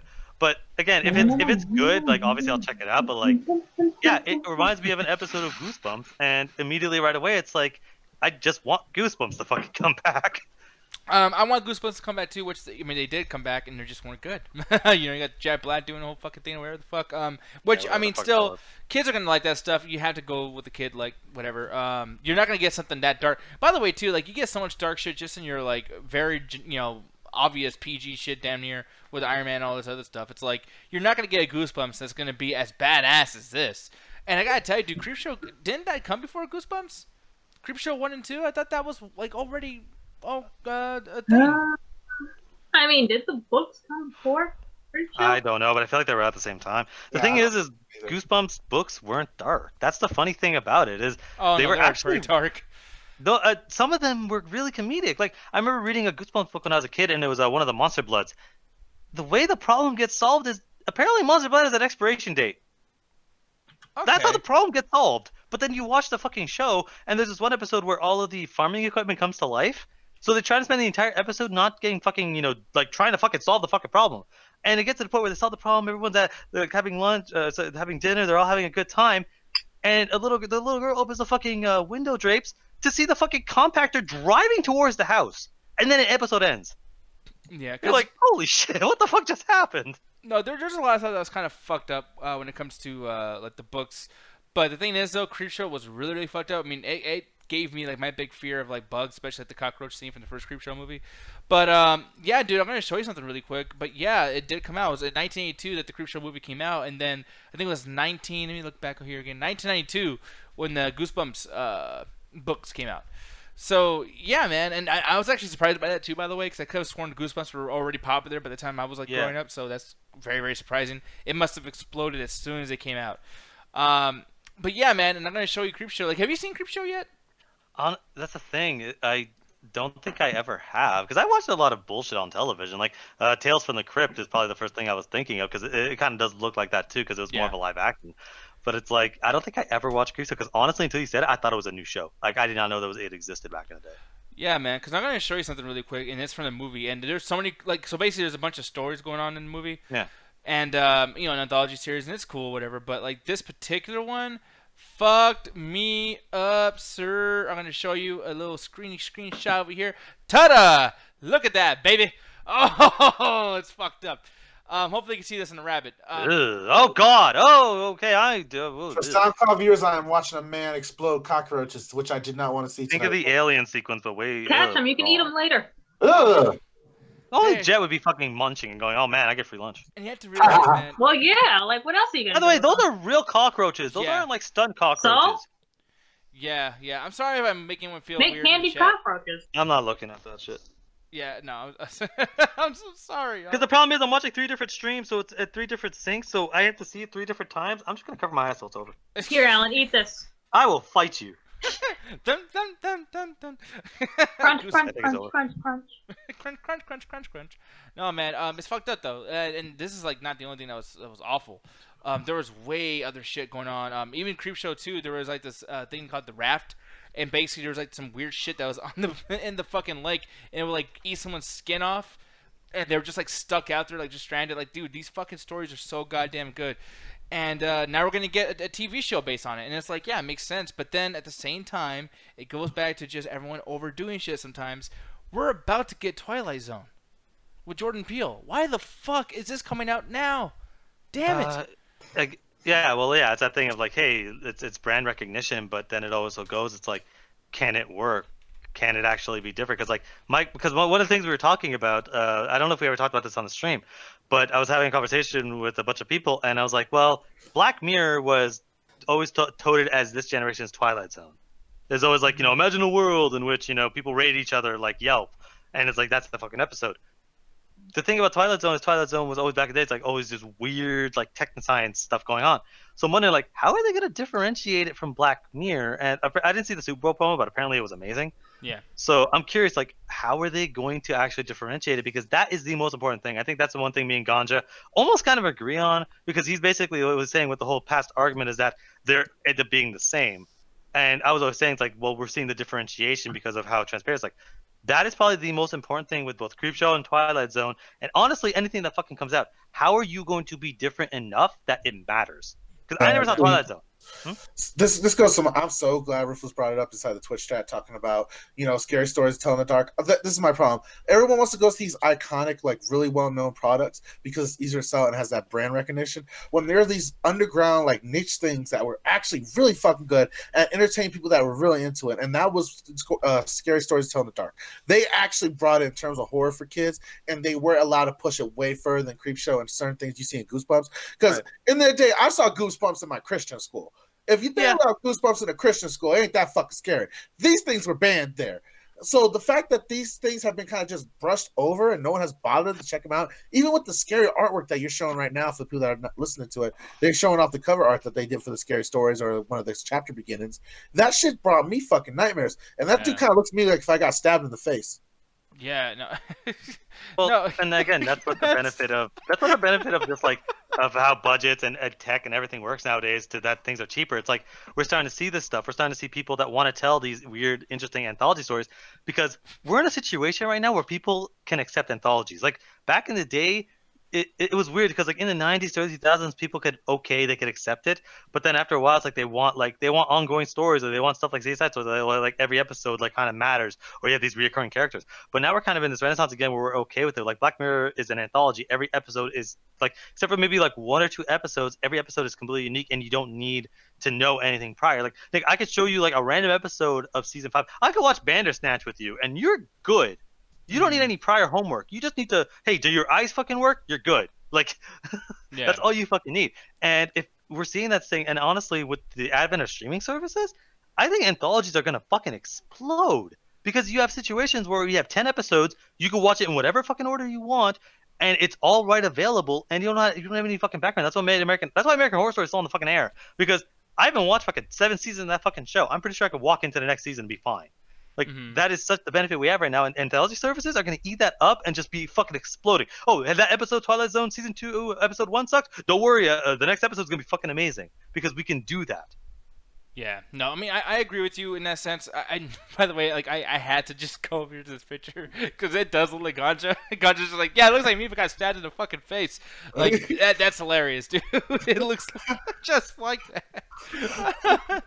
You ever wonder what it looked like if Ganja got slashed? Right there. Is it picture Kathy Bates being slashed? Oh my god, that is Ganja being slashed. Holy shit. Yeah, I know, right? It looks just fucking like it. It's fucking crazy. Ruth is saying, Alan should watch classic Twilight Zone, The Outer Limits, Tales from the Crypt, and Are You Afraid of the Dark to give a big review like you did with horror. Yeah, I would love to see you do that, man. And I would love to join you. Yeah, actually, my schedule's freeing up. I'm just not sure if I like. Because the thing with the horror stuff, I watched all of it, and it's like Twilight Zone. Some of these shows went on for like 10 seasons, so I'm like, that might be a taller order. If there's like Ruthless, you PM me all the goddamn time. If you want to PM me like a handful of episodes just to give me a good taste, I'll do it for like maybe like in a week or so. Okay, yeah. I'll do it. No, no, Yes! no. Get her, Jet. Ruthless, because Ruthless isn't gonna try to kill me. Yeah, no, I honestly I would love to see what Jet would make you watch. Dude, that's what you should do. You should have a thing where she just gives you like a list of movies to watch every fucking month and you have to review them. No, That's I what refuse to watch any recommendations of Jet after Shark Exorcist. That was some fucking Yeah, bullshit. In his finish defense, that was some bullshit. I like how You're right. I didn't finish it, and I'm proud of that one.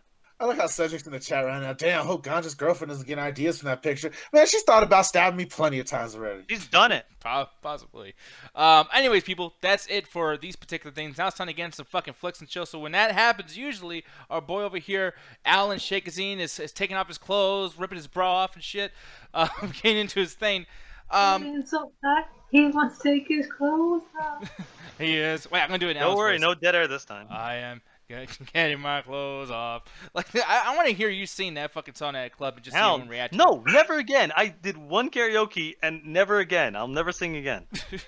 So, anyways, man, you saw Alita Battle Angel. I did not, and I don't really care to watch it. Really, I mean, I might do it next week. But yeah, man, right away, did you feel like it was gonna be shitty? Like before you even watched it, what'd you think? Honestly, I remember because when me and Ali did a review for Fullmetal Alchemist, I ended that review going, there's not a single good live-action anime adaptation, and none of you could prove me wrong. So honestly, walking in, I expected this to be trash. I expected this to be some Fullmetal Alchemist. I expected this to be Dragon Ball Evolution, honestly, if anything. I expected it just to be like, who the fuck wrote this? Who the fuck's acting this? Everything is trash. But honestly, it was one of those things where it's like I had to kind of hype myself down during watching the movie because the first 20 minutes I was like, I'm really enjoying this. And I'm like, whoa, calm down. It's the first 20 minutes. It could easily just start sucking.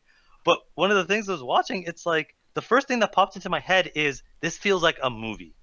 This feels like they're just writing a movie. It's like, you remember back in, and I'm going to bring up the After Hours favorite fucking movie, courtesy of Gerson Julian, Ang Lee's Hulk.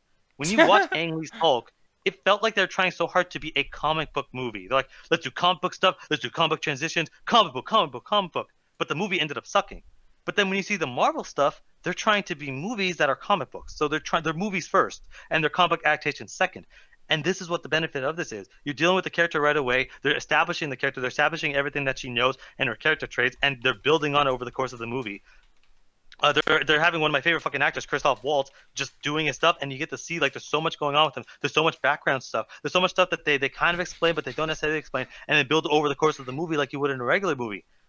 And I was like sitting there, and I'm just every line of dialogue was. I think this movie's 2.5 hours, and honestly, it just went by in a flash because every line of dialogue is like, wow, there's so many layers to what's going on. These people are actually acting their asses off. They're not like, oh, it's anime. Who fucking cares? No, they're treating this like it's fucking like they're treating this like it's a real fucking movie.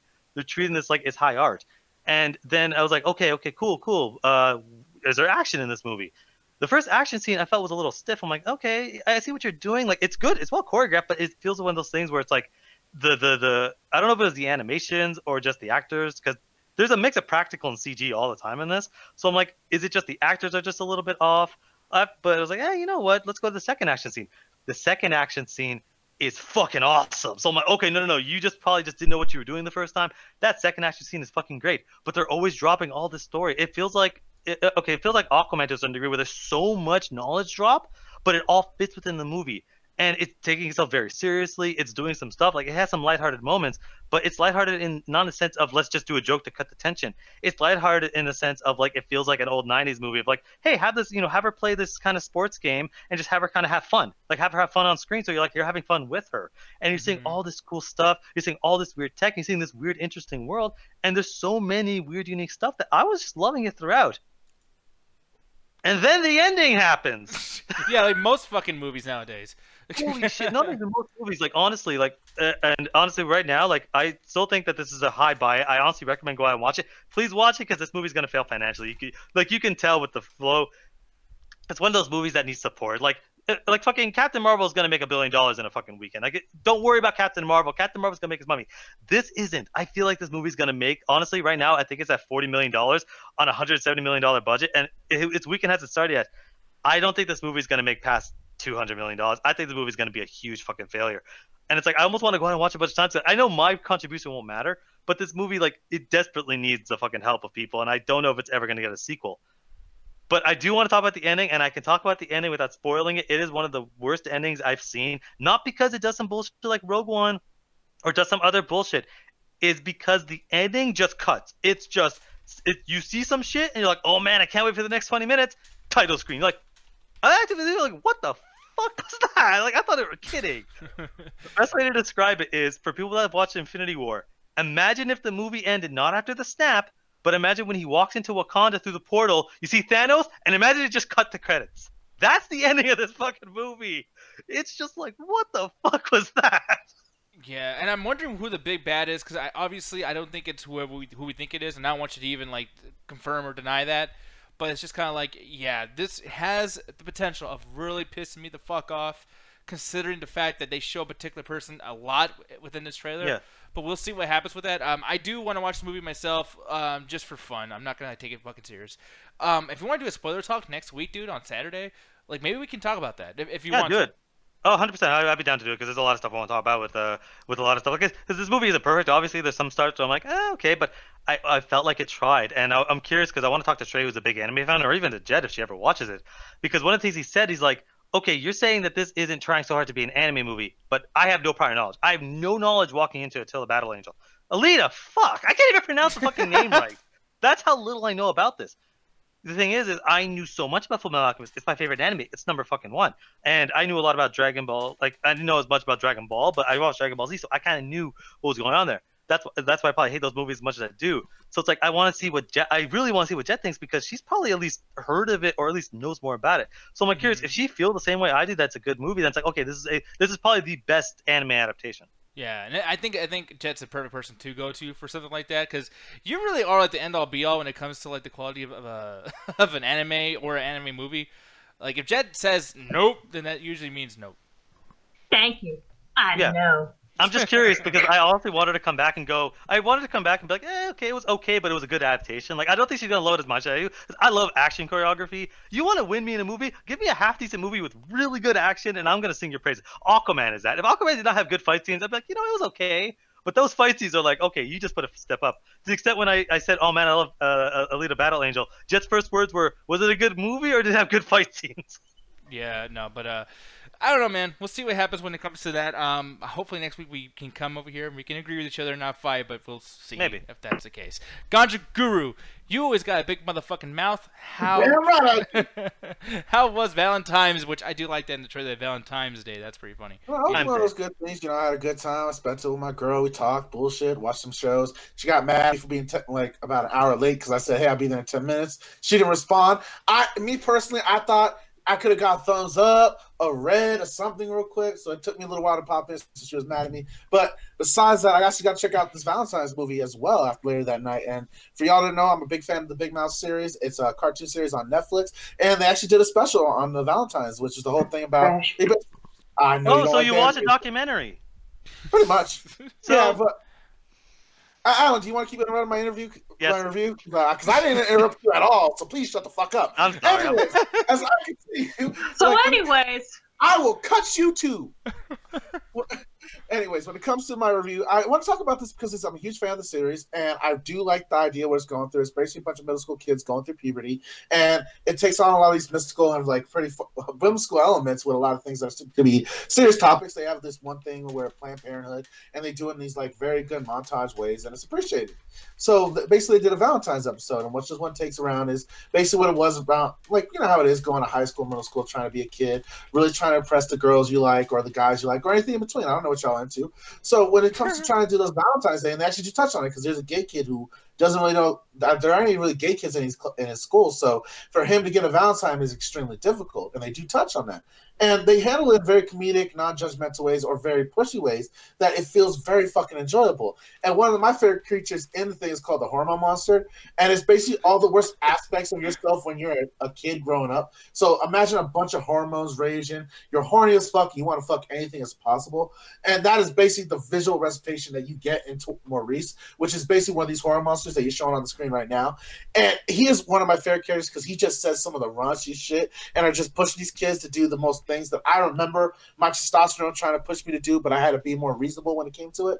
But the way they do the Valentine's episode is basically, it's one story is basically one of the girls, Jessie, has come to terms with I think you could say it's her mom cheating on her dad, and also discovering that she was a lesbian later in her life, and her coming to terms with that changed the family dynamic and how she reacts to her mom having a girlfriend, and just how she feels about that. And she goes on a little journey with the gay kid who's doing his own thing in terms of like, oh, I really want to like explore myself. I want to experience Valentine's Day, but there's no one to do that with. I'm lonely, and it's just them having a Valentine's friend day and just consoling each other about that. And then you have Nick Kroll's character, which I can't believe I'm blanking on the kid's name right now, but the little one you're showing right now, he's going through his own hormone monster because he's one of the first kids to have a female hormone monster, and they're touching on that aspect, and as well as him trying to get a Valentine's date.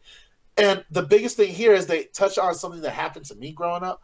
Was one of the characters, Andrew, tries to be like a cool Mac Daddy for Valentine's Day and tries to go all out to the point that the girl starts resisting him, and to the point he goes crazy. He starts fucking with his handicapped kid. I'm gonna spoil a little bit, but at one point the motherfucker gets so enraged with jealousy that he thinks a kid that can't walk can walk. And at least that's those kind of sequences that happens with that pure judgment. Holy And Rufus asked me to do the voice. I can't do it on the spot, but I'll come up with something later on. But basically, it's talking about how your hormones are just your misjudgment, and you just try and discover the world can sometimes make you to do some horrible shit. And I like that, and it really touches on that. It makes me think of when I was like a kid. But the cartoon is very fucking raunchy. It's a lot of nudity, even to the point that they do episodes where the kids get nude. But when they do, it's more in the terms of like trying to be more body positive and teach kids about their bodies. So I do have to put that in there. They do put it in context. It's just not like what you see in like artistic films, like, oh, we're gonna have 14-year-olds run around naked because we could. They have it in context and they explain why they're doing it.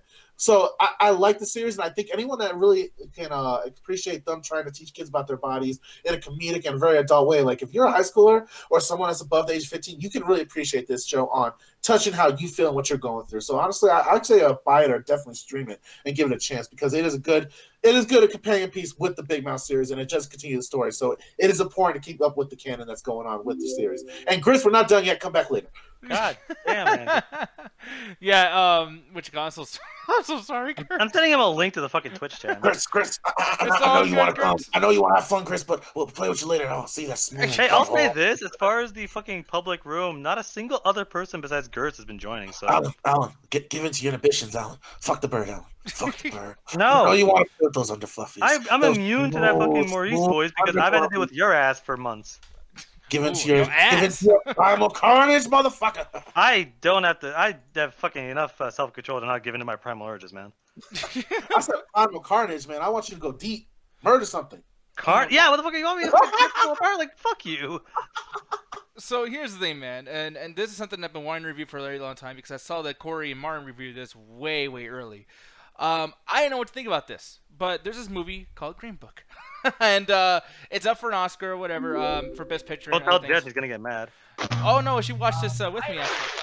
And the thing is, like, as I'm looking at this, and wait, it's up for an Oscar. I can hear myself. No. God damn it, Tay. Wait, what happened? Tay joined. I'm sorry, Tay. We're about to build a wall around this after hours, y'all. I just muted her. It's all good. I hear my voice. I was like, "Whoa, yuck!" It's fucking. I'm so sorry you guys had to deal with that on the show. I hope it's entertaining, at least if you suffer through it. But the thing is, so this is about Don Shirley and his whole story and dealing with this fucking like. And he's not like a super huge racist, but he's basically a very generally racist fucking Italian dude. And they push a lot of like, okay, he's Italian, but he's also white. You know, obviously, look at the fucking skin color. But just his privilege in general makes people white. That's what I mean when I make fun with you, Alan, and I always call you white. I don't mean that in the sense of like you're a white actual person. It's just some things you do make you a white guy, and that's what they kind of work with in this movie. The thing is, that guy is a particular badass. His real name is Viggo Mortensen. Yeah, some shit. I can't say that. Mortensen. It's okay. I totally can't fucking pronounce his goddamn co-star's fucking name. Mahershala. Mahershala. Yeah, no, that's kind of easy for me. Oh, yeah, she got it pretty good. Yeah, no, it's all good. But, like, okay, here's the thing, though. Jet was pretty much mad as fuck because it's not about the Green Book. This movie took that name, and it's almost like, you know when you go to a store and it's like, hey, it's a brand new particular thing, but then you see that the box is open and blah, blah, blah, and you can't return it, blah, blah, blah. Like, that's what this fucking movie does. But it's like, does that make the movie bad just because, like, they pulled some, like, marketing shit on me? Like, oh, you're about to see a black movie. No, you're not. Like, you got to see a movie about this really fucked up thing about this world. Like, no, it's not about the book. It's not about what people have to go through because of the book. It's not because of those areas. It's about Don Shirley. This is a biopic.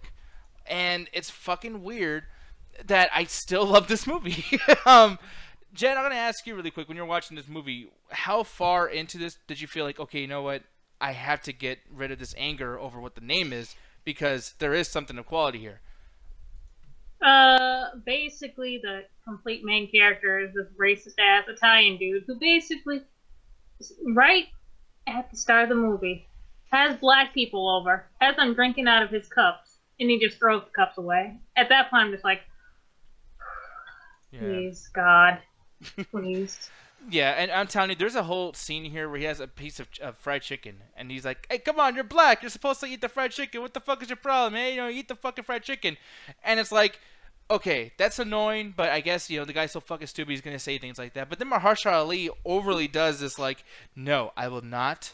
That's greasy chicken. I will not. And it's like, you're making this joke last a lot longer just to get away with making Oh, you weren't even kidding, man. I'm seeing the fucking shot right now. Holy, I thought you were exaggerating. No, and I'm telling you, dude, it's a long scene. And I feel like it's just like, hey, we finally have context to make a KFC black person joke. So let's keep fucking running with this fried chicken thing bit over and over and over again. And I'm telling you, like, this happens a lot with shit. Like, even with jazz. We just got done watching this fucking movie about a black girl dating this German dude and Where Hands Touch. It's another fucking big movie like this. Yeah, you told me to watch that fucking movie. I remember looking that shit up going, no. Yeah, and it's like, there's a part where he's like, I listen to N-word music. Like, I mean, he says a certain way, Jeff, if you want to say it. Nah, he was just like, I listen to my father's jazz records. Maybe you want to listen sometime. And she just like, nigga music. Yeah. The CK. What? I'm over here talking to the chat, and I'm listening to you, and he's like, yeah, and he just goes, music. Why is there an emphasis at that last G like that? No, that's exactly how she said it. Yeah, it's strange, dude. It sounded like a squirrel saying it to me. And then this white dude. Nigga music. I can just picture him right in the tree with like a nut. Yeah, dude, and then the white dude literally tells her, like, I have jazz records. Those girls look like you. So you want to fuck me? Like, I mean, he doesn't say you want to fuck me, but it's like, he literally gets in her pants, essentially, because he listens to jazz, dude. Like, and he marches with this racist-ass fucking, like, army of Nazis. I mean, he's a Nazi. You know, and that's with Where Hands Touch. But then, like, this movie, you get the same. I was about to say, we still don't have Where Hands Touch for the Green Book. I'm sorry, I just get mad because it's like this is a thing that's constantly happening, and I don't know if, like, you know, other ethnicities are seeing what I'm fucking seeing, but it's like you watch a movie like this, and it's like the third one this year about shit like this, and who's gonna like finally say, hey, listen, dude, I know what you're doing, Hollywood. You're trying to get away with saying the N-word. You're trying to get away with making fun of us. You're trying to get away with doing this and doing this, and it's like, dude. At a certain point, you're still being a fucking dick, even if you make a movie called Green Book, which, by the way, is not about the Green Book. It's fucking bullshit. Well, the Green Book actually really even wasn't used that much in, like, this movie. It's just, like, if that was literally any, like, a movie about two black people actually, like, going about, like, the fucking country, they would need that book all the fucking time. In this movie, they actually just, like, stopped using it at a point. Just like, yeah, we'll just go here anyway. And it gets to a point, man, where they even get they're trying to like double dip their fucking like I don't know like trying to get people to like it. Like there's a gay story in here too, you know, and it's like a 10-minute scene, and it's so important like in context for what the story is and what happens with this dude's life and his career and everything. And like they just throw it away. He's like, oh, he's gay, by the way. So for those of you who want to complain, watered it. Got it. Yep, thank you. Yep, exactly. The same fucking thing. And I really hate that shit too. It's actually less than Shape of Water. That's hilarious. Yeah. I mean, it's really frustrating, man. I really hate that stuff. But then, you know, some of the shitty things, like there's parts where he's talking about, like, you know, Pittsburgh. And, you know, it's Pittsburgh, but they call it Pittsburgh because the girls in Pittsburgh had bigger tits. Like, there's jokes like that that are really fucked up about women. But he's so shitty. Like, you know how Nganja says shitty shit? And, like, I hate it, but he just makes me smile. So I love him. So... I guess just for context, because I don't think I'm ever going to watch the movie. You mentioned the Green Book as a thing. So what exactly is it? Because I'm not brushed up on my I guess American history. So what is the Green Book? Basically, there's areas back in the day in the 1960s, and I mean everything before that probably. Or actually, you know, Jet, do you think you would rather explain this more before I fuck something up? Oh, you're gonna pass to me because I'm the black person? Yes. No, you actually can speak a sentence without fucking it up. Thank you. Well, yeah, I do. I fuck up sentences all the time. He's just being extra fine, nice. You suck. Like, all I'll say is, as far as I know, maybe this would be even funnier if I try to do it and then she corrects me because I'm fucking stupid. But like, you know, everything from the 1960s and before that, there was this green book, and basically it was like an atlas to tell you where places you can go that they're not going to lynch you for being black. And it was kind of like a roadmap of like you know in San Andreas where like all the territories turn green and yellow and purple for the ballas and the whole fucking thing. yeah, okay. That's fucked up. Holy shit. But Yeah. that seems like an interesting concept for a movie, though. Yeah, basically just a guidebook that basically black people had to use if they were touring the country or whatever. Like certain places that actually allowed black people to stay at, or basically places that are like blacks only. Stuff like that. Yeah, and apparently the green book, the way they do it in the movie, it looks nothing like the actual green book. Like that's not. It's like really happy. It looks like a Fallout. That Photoshop pamphlet. Yeah. Oh, so we can call it the Emerald Pamphlet then? This movie, basically. It's really silly, man. Out of the Rick Road. Out of the Rick Road. West Virginia. Take me home. But it's like the more shitty Vigo gets as his character, I forgot his character's name. But the Just shittier... on Tony Lip. Yeah, Tony Lip. There you go. Which is, by the way, you never really get any. Like, what was this thing for being lip? Like, you just pops people in the fucking lip, and it shows scenes. It was like his whole thing was that he was an amazing bullshitter. Oh yeah, and he was proud of it. Mahershala Ali is telling him like, "Hey, dude, like, why are you proud that you can bullshit a bullshit or whatever? You know, like you're dishonest. That's shitty." And he's like, "Dude, like I fucking hustle. Like I'm amazing. You know what I mean? Like go fuck yourself." Tony Valoni. Yeah, Tony Vallelonga. And they even Tony Valoni. I got it. They talk about his name too, and it's funny too because at a certain point they're telling him, "Hey, can you call yourself Valley instead?" And the first thing I thought of was Will Valley from Toast to Toast. And the guy acts just like Will. He's a fucking asshole, so it's like perfect. Hi, Will. If you hear that, I'm sorry. You're an asshole, dude. I hate to tell you. If you hear this, why are you still hanging on the Double Soul SoundCloud, man? Like I thought you were too good for us now, bitch. Well, hey, I'm gonna talk to a bottle. Unpopular opinion. I just like how he drank his co-host to death like a proper good whore. I know, and I cannot believe that I faked an orgasm for that. But anyways, hey guys, so you're gonna have to it's okay. No one's gonna ever fucking see the recording. No one did. That's why it's gone. No, anyways, so goddamn, this is all just mean. I'm gonna delete this. As far as no, you're not. Don't lie to us. Yeah. As far as the movie goes, man, Vigo is so funny when he's talking shit and being a shitty person. And the more offensive this movie gets to the people that it was made for, to entertain and to also tell their story, the more entertaining the movie gets. And I get in this weird zone where it's like, dude, I want to give this a buy because I fucking love this movie. It's so funny and it's so like just kind of chill. You can go to sleep watching it, but at the same time, it's still entertaining enough to stay awake. Yeah. It's kind of short. But it's just so fucking insulting, and I kind of want to ask Jet this question too, where it's like, how important to the points of a film is how insulting it's actually being? Like, can you make a good movie being this disrespectful? I mean, technically you can, but honestly, like, it's only gonna entertain like one group of people. Mm-hmm. And I mean, in this situation, would you say like, hey, if you're black, don't watch this movie? You know what I mean? I mean, it's still a well-made movie. Like, it's still like pretty to look at. Like, it still has some interesting dialogue or whatever. But these types of movies are they don't teach black people anything. These are mostly feel-good white movies.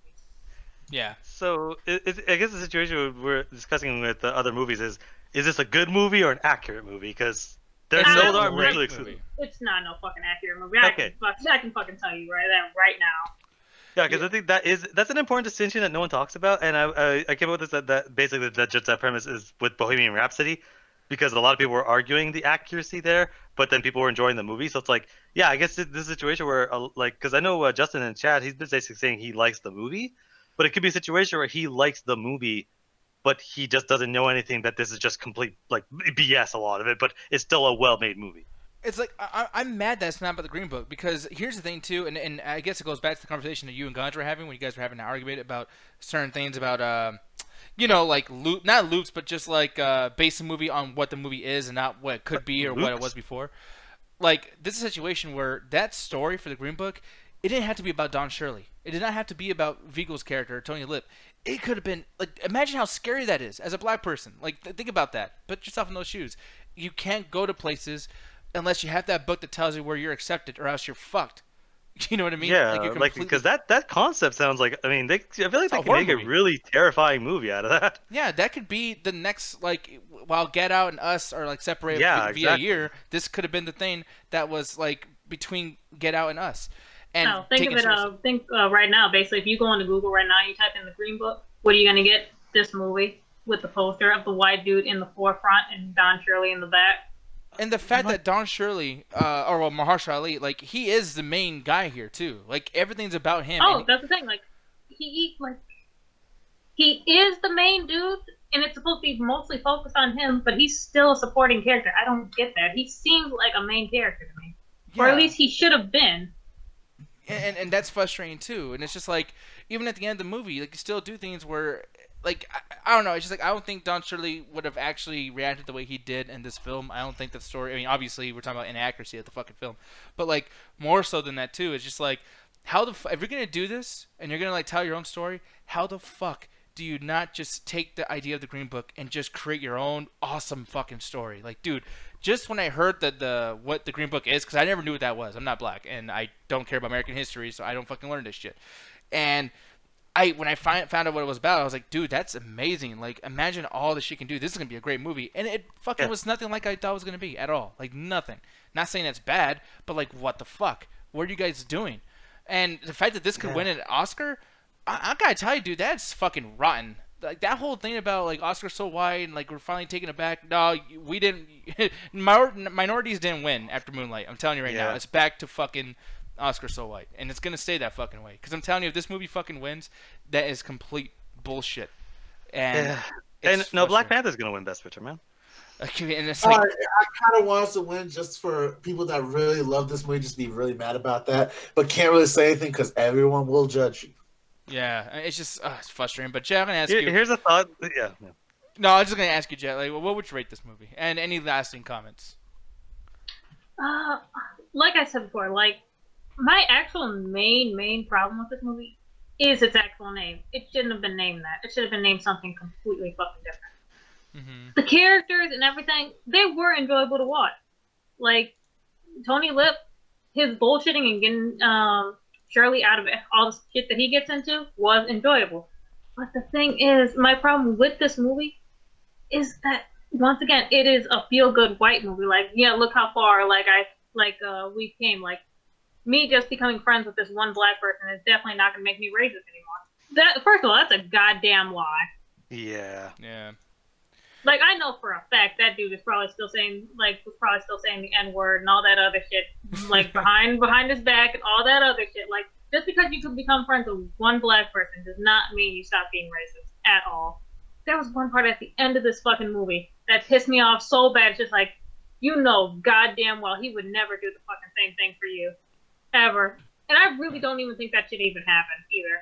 I highly doubt that. Oh, like the scene in with I forget Winston Churchill movie where he goes to everybody in the subway and goes to the black dude. How can you make the country better if it was me?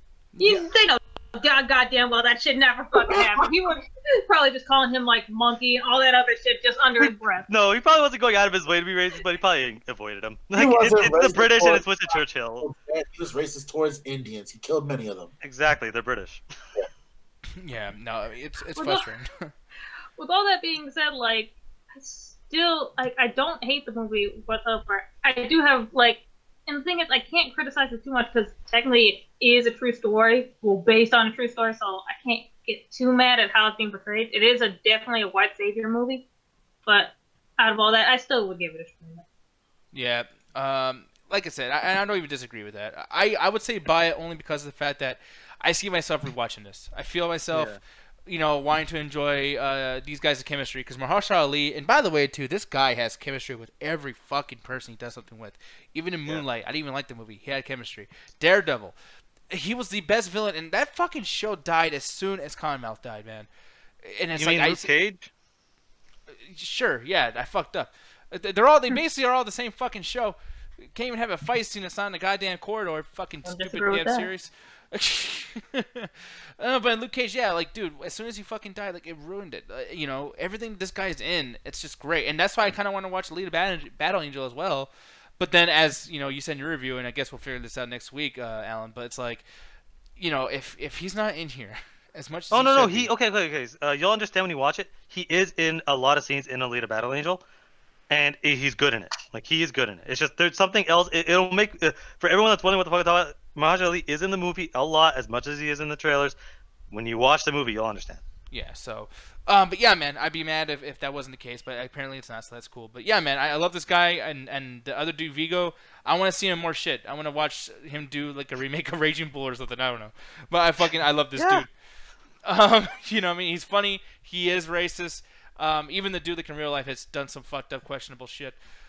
But dude, when you're entertaining, you're entertaining. I can forgive a piece of shit because most people are pieces of shit. They're just hiding behind something. Oh yeah, he was basically my least favorite character, but he's still entertaining though. Like he was such a piece of shit, and some of the things that he would say to fucking to Shirley, it's just like, really, fucking dude, really. Yeah. And then the thing is, like, the whole chicken scene that leads into like something else later, because like apparently like Shirley doesn't know like certain like black musicians either, and it's just like, oh, so basically I'm blacker than you. Yeah, he literally says that. He's like, I'm black, and I'm poor. I'm blacker than you because I'm poor and I don't got shit, and I'm ghetto, so I'm black and you're not. My God. And it's like, you did not get the point. You just ruined the whole fucking what you're trying to do with this movie. And I guess like maybe the movie is aware of that and it's like, hey, see, it's a piece of shit. But it's like, there's no comeuppance. There's no like he learns from that comment and says, oh, I didn't mean that. It's like, no, like the movie's like, he's right. Fucking A, he has a point, doesn't he? He's like, no, he doesn't. You fucking racist movie. And like, it's the thing is like, I don't know if they're actually trying to make some sort of like commentary with this movie or like just trying to tell like the story of these two. I really don't know. Yeah.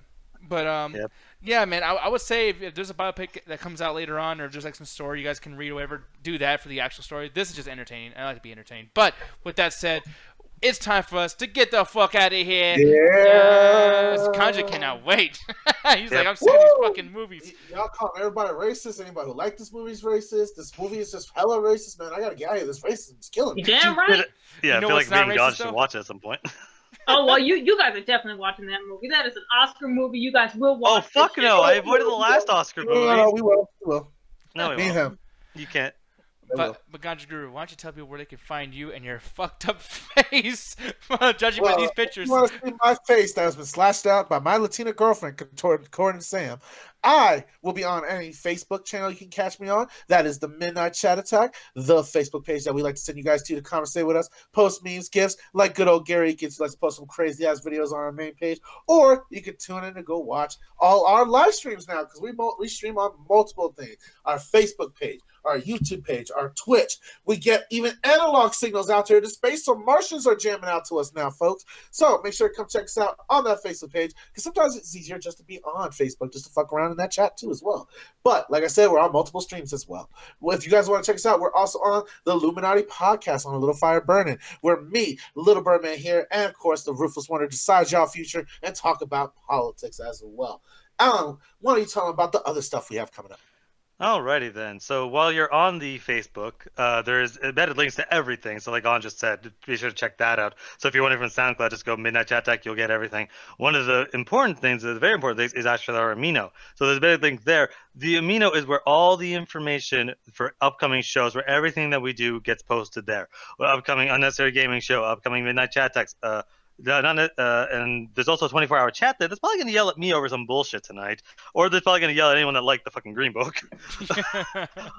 But live right now, because Jay-Z just accepted it, I am putting my foot down that I think that Black Panther is going to win Best Picture at the Oscars this year. That I am, and he's saying that it would be Roma. So whoever is right. How about you both are fucking stupid? No, but look, hey, that's gonna be funny if we're both wrong. But let's say if I'm right, he has to watch a movie of my if whoever is wrong has to watch the movie of the other person's choice. So we're gonna see which one of us. What? Two movies are gonna win Best Picture? What? Yeah. Best Picture is to both Roma and Black Panther. Like, what? I mean, it happened with La La Land and Moonlight. Oh, that's true. They're both technically winners. That doesn't fucking count. Oh, man. So actually, I think it was Baby Lotion said La La Land's gonna win 2019. But people, we're gonna fuck out here. I'm tired of shit. I actually got packed because I'm going to fucking Chicago. So I'm getting the hell out of Chicago. Good luck. Yeah. Oh yeah. Hey, I got. why don't you actually? Are you gonna pack any warm clothing, or are you gonna freeze your ass off? No, dude, I couldn't find a fucking place with the goddamn sweat over here because everyone bought them all because it's the end of the fucking winter. So now I gotta hope to fuck that the terminal. They're smart. Yeah, I gotta hope that the terminal at either O'Hare or the terminal over here in fucking Phoenix has a goddamn thing that you can buy sweaters or coats at, or else I'm gonna die. I'm gonna die over there, man. O'Hare's fucking. R.I.P. O'Hare fucking sucks, by the way. Fuck O'Hare. O'Hare's amazing. You O'Hare's talk so much shit. No, trash. you talk so much. JFK is some bullshit, and I'm sorry for all the viewers that are from fucking New York, but guys, what's up with your I'd rather fucking... go through JFK than fucking O'Hare. Oh, really? You like to go to a place that the people steal your luggage, and then they still have payphones there with fucking, like, gum stains and shit on the fucking side of the goddamn payphone? That's not gum. Yes, it is. Don't make it perverted. Shut up. And Cedric saying, wear 10 layers of fucking clothes. Hey, yeah, man. no joke. I wear like 3 layers of clothing. Spot the fucks. Don't forget the hot pockets. Man, oh my god. What are you Hold doing on for the the hot outside, pockets? steaming, boiling hot on the middle. Oh, yes. God damn, man. I'm getting the fuck out of here. I'm sleepy. I'm tired. And I got shit to do. So, people, we're going to be in a rabbit right now. That's rab.it/MCA rabbit. Now, Mr. Contra Guru on that 3 and on that 2. 3, 2, 1. Attack the chair, motherfucker.